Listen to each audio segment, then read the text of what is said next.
नमस्कार guys. Part 1 में हम लोग ने स्वर और व्यंजन के बारे में पढ़ा था। तब हमने पढ़ा था कि स्वर कितने होते हैं और स्वर क्या होते हैं, व्यंजन क्या होते हैं, वो कितने होते हैं और उसके सारे टाइप्स पढ़े थे।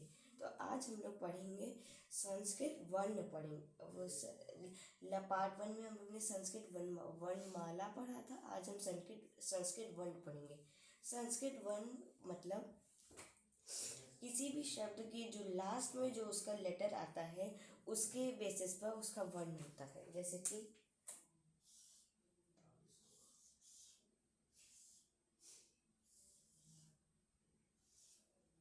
राम, मैंने यहाँ पे जैसे राम लिखा है, अब इसके लास्ट में माँ आ रहा है। अब माँ तो कोई व्यंजन है नहीं, तो जिस जगह पे कोई व्यंजन नहीं होता है, जहाँ पे कोई व्यंजन नहीं होता है, वहाँ पे हम एक सिंपल व्यंजन लगा देते हैं, छोटा आ। तो मतलब अब इसका अगर हम वर्ण विच्छेद करेंगे तो फिर क्या बनेगा? तो फिर अगर हम इसका वर्ण विच्छेद करेंगे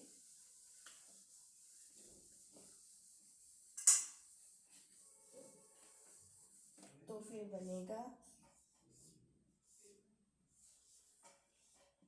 इक्वल्स टू र प्लस ये बड़े आ की मात्रा, तो फिर बड़ा आ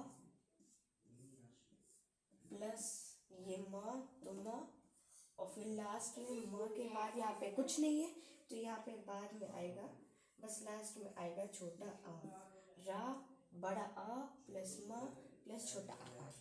तो ये और जिस भी शब्द, और ठीक है, ये एक चीज़ क्लियर हुई।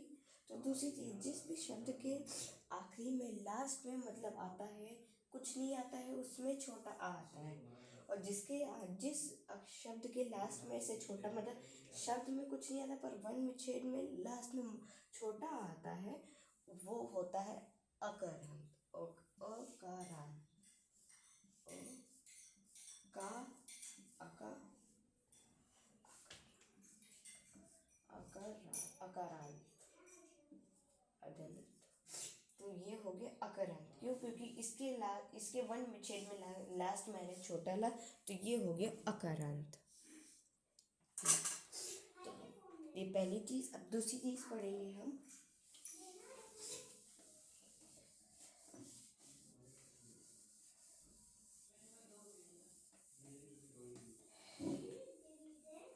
जैसे यहाँ पे अब मैंने लिखा,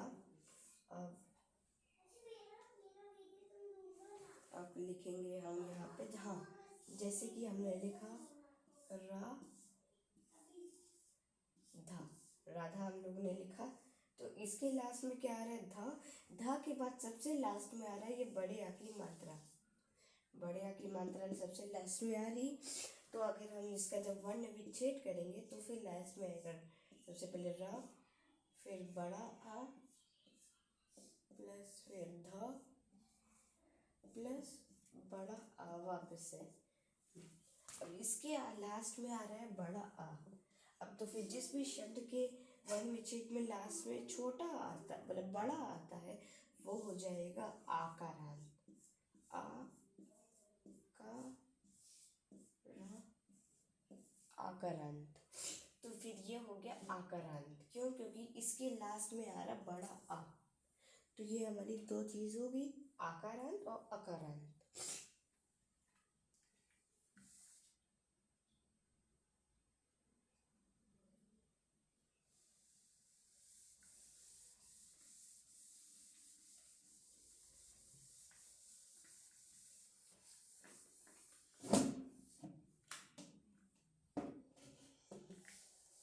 और एक चीज़ जो कि रह गई थी, जो कि सबसे इम्पोर्टेंट चीज़ है, उसके बाद है, वो है इसके बाद हम अब ये हो गया। अब हम दूसरा पढ़ेंगे।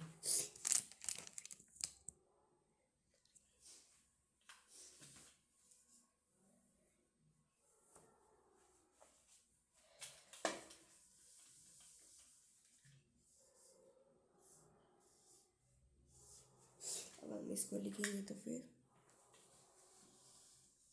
रवि। अब रवि, इसका हम इसका वर्ण विच्छेद करते हैं, तो फिर होगा र प्लस छोटा आ। अब जैसे कि हम देख रहे हैं इसमें र के बाद कोई भी मात्रा, कोई भी व्यंजन नहीं आ रहा, ना कोई मात्रा, कोई भी व्यंजन नहीं आ रहा, ना बड़ा आ, मतलब कोई ना कोई मात्रा आ रही, मतलब कोई मात्रा ही नहीं, कोई व्यंजन नहीं आ रहा। तो जब किसी कोई भी स्वर नहीं आ रहा है, इसके बीच कोई भी यहाँ पे स्वर नहीं आ रहा है, तो कि जब किसी भी दो व्यंजन के बीच में कोई मतलब एक व्यंजन है, एक व्यंजन है, उसके बाद जैसे कि ये रवि में ये रा एक व्यंजन है। अब रा के बाद वाह है, वाह में छोटी की मात्रा है, वाह एक व्यंजन है, वाह में लगी है स्वर छोटी की मात्रा, तो पर रा में कुछ नहीं लगा, तो जहाँ पे जिस व्यंजन में कुछ नहीं लगा है उसमें हम एक सिंपल सा स्वर लगा देंगे, छोटा आ। जैसे कि वाह है, वाह में एक स्वर लगा है छोटी ई, तो वाह में हम वही लिखेंगे ई।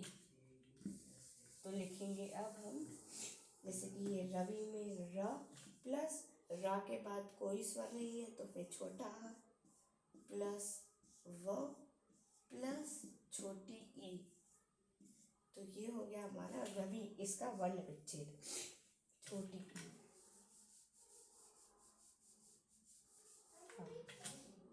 अब इसमें हमारी क्या चीज़ आ रही है, इसमें वो रवि में वर्ण विच्छेद के लास्ट में क्या आ रही, छोटी ई। जिसके लास्ट में, जिस भी शब्द के लास्ट में छोटी ई आती है वो हो जाएगा इकरण, मतलब यहाँ पे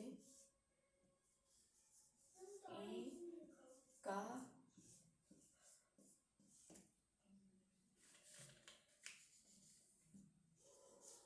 रन, इकरण, तो ये गया इकरण। क्यों, क्योंकि इसमें वर्ण विच्छेद में लास्ट में क्या आ रही, छोटी ई। अब इसमें वर्ण विच्छेद में लास्ट में छोटी ई आ रही है, तो ये हो जाएगा इकरण।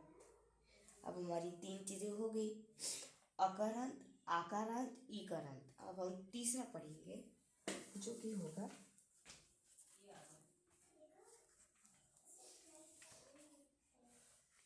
अब हम दूसरा पढ़ेंगे।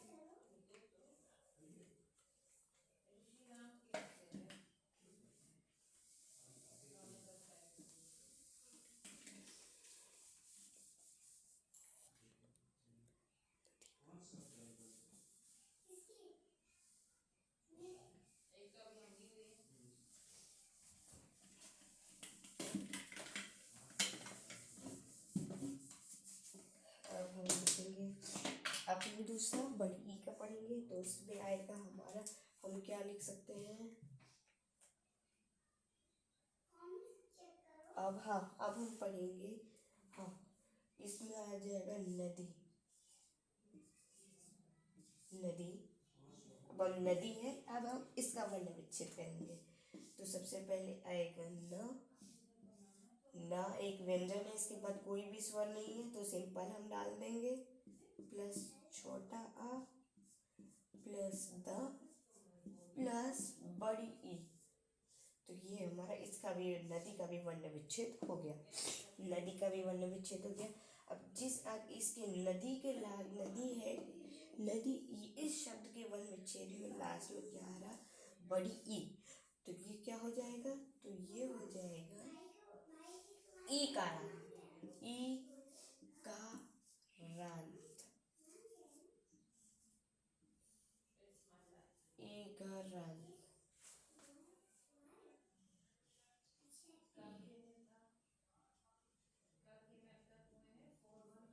ईकारांत, ईकारांत, ईकारांत, क्यों बड़ी ई आ रही, तो फिर आएगा ईकारांत।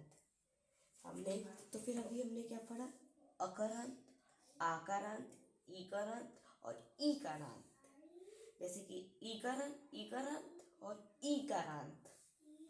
तो अब हमने चार चीज पढ़ ली, अब हम दूसरा पढ़ेंगे।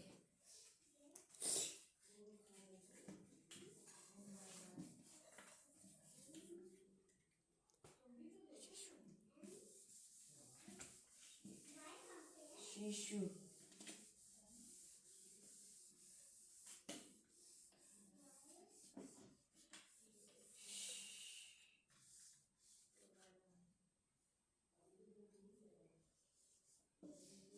तो अब हम लिख देते हैं, अब दूसरा पढ़ते हैं। सबसे पहले सिंपल शिशु लिख देते हैं, शिशु। तो अब हम इसका शिशु का वर्ण विच्छेद अब हम करते हैं। तो सबसे पहले शिशु का अब हम वर्ण विच्छेद करेंगे। सिंपल श, सबसे पहले श प्लस ये छोटी ई प्लस श प्लस छोटा ऊ, क्योंकि इसमें ये ऊ की मात्रा आ रही, तो इसमें लगेगा छोटा ऊ।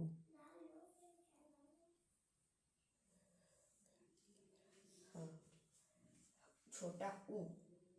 तो फिर जब इसके लास्ट में क्या लगा, छोटा ऊ, तो जब छोटा ऊ लास्ट में लगेगा तो फिर वो हो जाएगा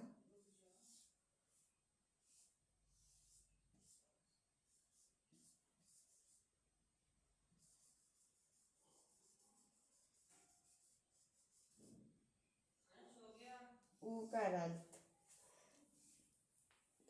जब हमने अब इसमें लगा दिया हमने उकारांत, तो फिर ये हो जाएगा उकारांत। क्यों? क्योंकि लास्ट में छोटा ऊ आया। और एक चीज जो कि मेरे से रह गई थी, वो है सबसे लास्ट चीज, सबसे इम्पोर्टेंट चीज। जब भी हम वर्ण विच्छेद करेंगे तो उसमें जो भी व्यंजन आएगा उस व्यंजन के लास्ट में हम क्या लगाएंगे, हलंत। इसमें शिशु, तो इसमें क्या कहते हैं, ये श ये दोनों व्यंजन है, तो इनके बीच हम लगा, इनके नीचे हम लगा देंगे हलंत। पर छोटी ई और छोटा ऊ ये दोनों क्या है, ये है स्वर। तो हम ये दोनों स्वर हैं, तो इनके बीच हलंत, इनके नीचे हलंत नहीं लगाएंगे।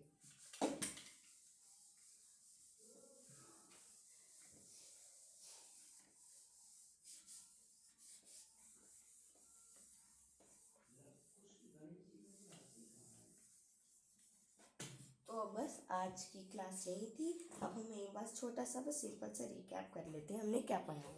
सबसे पहले सिंपल हमने पढ़ा अकरांत, रा म इक्वल्स टू र हलंत प्लस बड़ा प्लस मा हलंत एक और प्लस, बस यहाँ पे कोई स्वर नहीं है तो फिर छोटा आ, तो ये हो जाएगा। जब छोटा है तो फिर ये क्या हो जाएगा, अकारांत।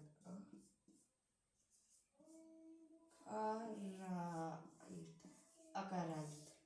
फिर हम लिखते हैं राधा, राधा। तो फिर इक्वल्स टू रा हलंत प्लस बड़ा आ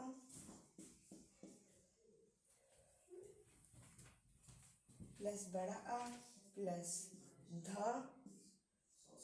हलंत प्लस बड़ा आ। इसके लास्ट में क्या आ रहा, बड़ा आ, तो इस ये हो जाएगा आकारांत, आकारांत, आकारांत। ठीक, अब ये तो हो गया। अब नेक्स्ट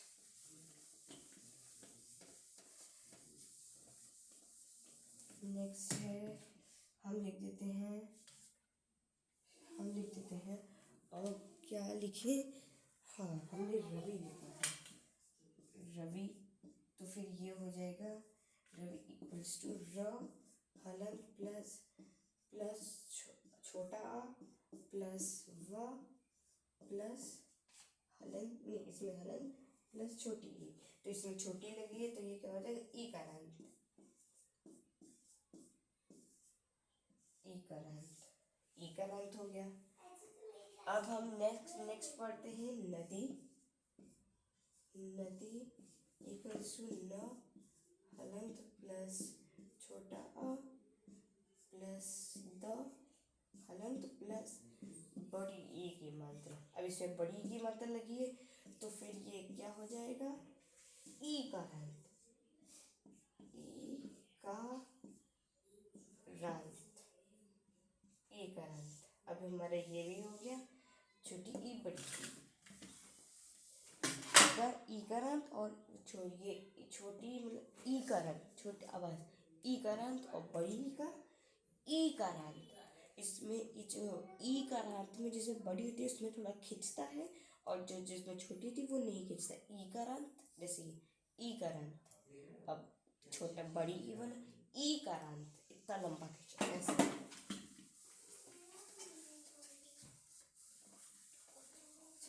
हाँ, अब हमारा आज का लास्ट टॉपिक हम शिशु लिख देते हैं। शिशु शिशु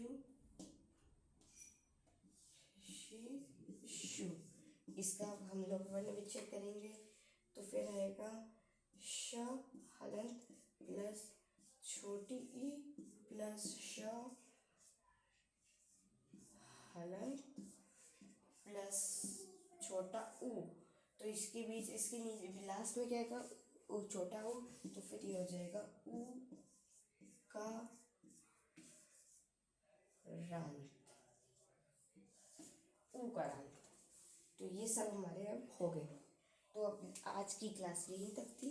अब बाकी का जो बचा कुचा है वो हम लोग अगली क्लास में पढ़ेंगे, पार्ट 2 में पढ़ेंगे। तब तक के लिए आप सबको नमस्कार।